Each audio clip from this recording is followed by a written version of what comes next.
The Season 5 finale of Black Butler wraps up the Emerald Witch arc with a perfect blend of political intrigue, character development, and just enough mystery to keep fans eagerly awaiting the next season.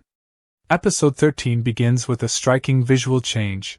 Sieglinde Sullivan, the young German witch, has cut off her long black hair and emerged with a short, modern, Alice Liddell style that she proudly announces is all the rage in London. This physical transformation symbolizes her fresh start after leaving her secluded forest village and the deceptive life that had been orchestrated around her.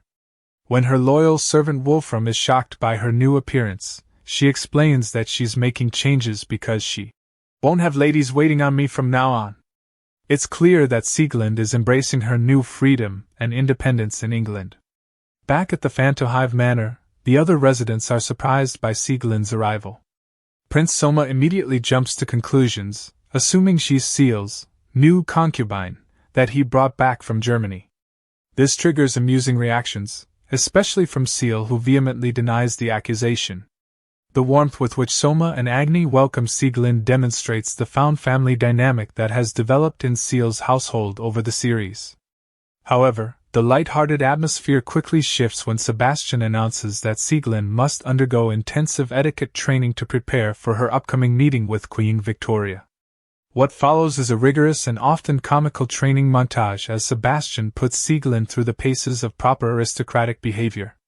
His exacting standards lead to several humorous moments, particularly when he corrects her in formal language. "We do not use words such as yummy," and stops her from reaching for cake before it's offered. Sieglinde, who has spent her life as the respected leader of her community with little restriction on her behavior, struggles with the countless rules of British high society. When Sebastian uses a mouth prop to help her practice proper pronunciation, it leads to a hilarious misunderstanding when Elizabeth Midford, Ciel's fiancée, arrives unexpectedly and jumps to scandalous conclusions about what's happening. The addition of Elizabeth brings a welcome softening to the training regimen. Upon learning about Sieglinde's struggles with the lessons, Elizabeth insists that everyone, including Ciel, should join in the training together. She emphasizes that difficult lessons become fun when friends encourage each other through them, a sentiment that highlights Elizabeth's emotionally intelligent personality. Despite Ciel's protests, he finds himself practicing curtsies alongside the girls, much to Sebastian's amusement. The butler even makes a pointed reference to Ciel's previous mastery of feminine manners during the Viscount's estate mission, a callback that fans of earlier seasons would appreciate. A pivotal moment in the episode comes when Elizabeth criticizes Ciel for being inconsiderate of Sieglinde's feelings, calling him hard-headed, and saying he doesn't understand a girl's feelings at all. Later, Sebastian echoes this sentiment, suggesting that Ciel should be a bit more considerate of others as a leader. This criticism visibly affects Ciel, who retorts by calling Sebastian a beast who'll commit any atrocity he's ordered to. The exchange reveals continuing tension between the two and shows how Ciel uses deflection when confronted with his emotional shortcomings. The episode reaches its climax with Sieglinde's royal audience.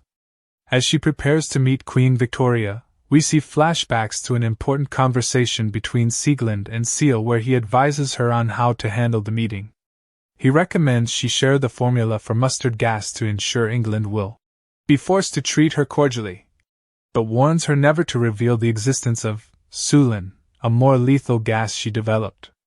In a moment showing Ciel's deeper understanding of political manipulation, he tells her to consider everyone an enemy who wants to use you, even himself, and to use them to build the future you want.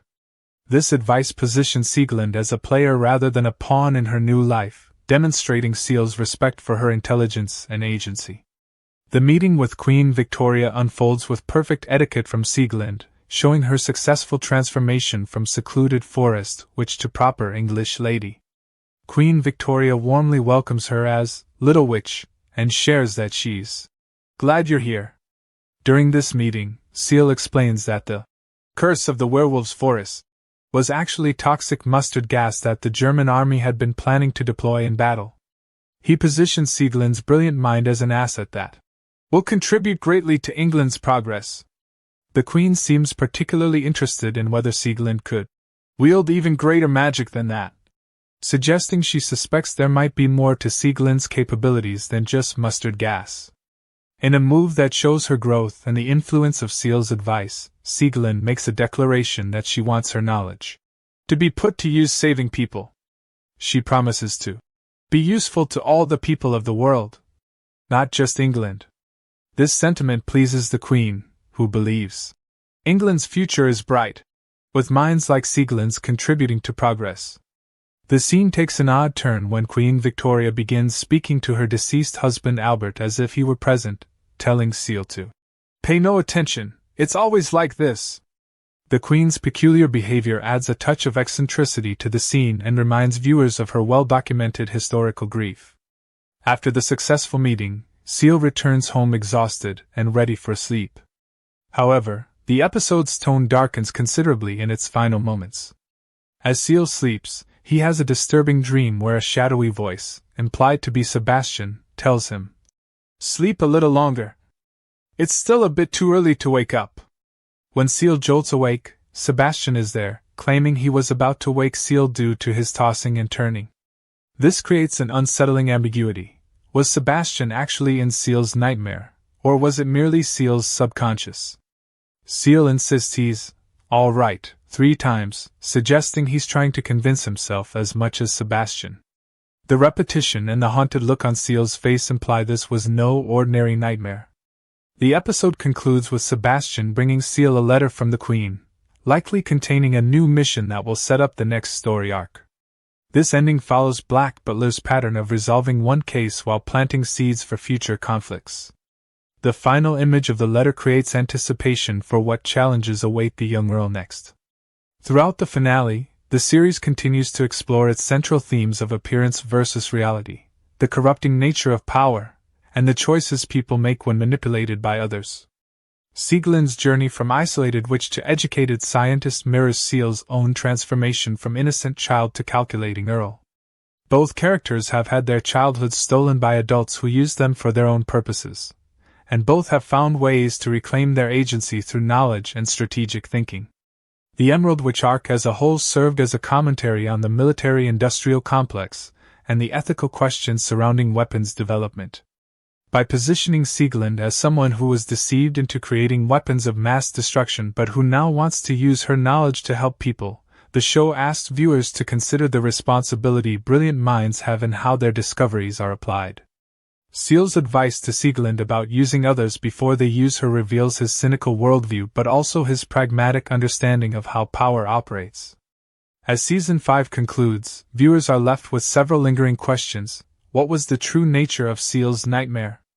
Will Sieglinde truly be allowed to use her knowledge for good, or will England exploit her talents for military purposes? And what new mission does the Queen's letter contain? These unresolved elements ensure fans will eagerly anticipate the next season of this darkly beautiful anime that continues to balance supernatural elements with historical context and psychological depth.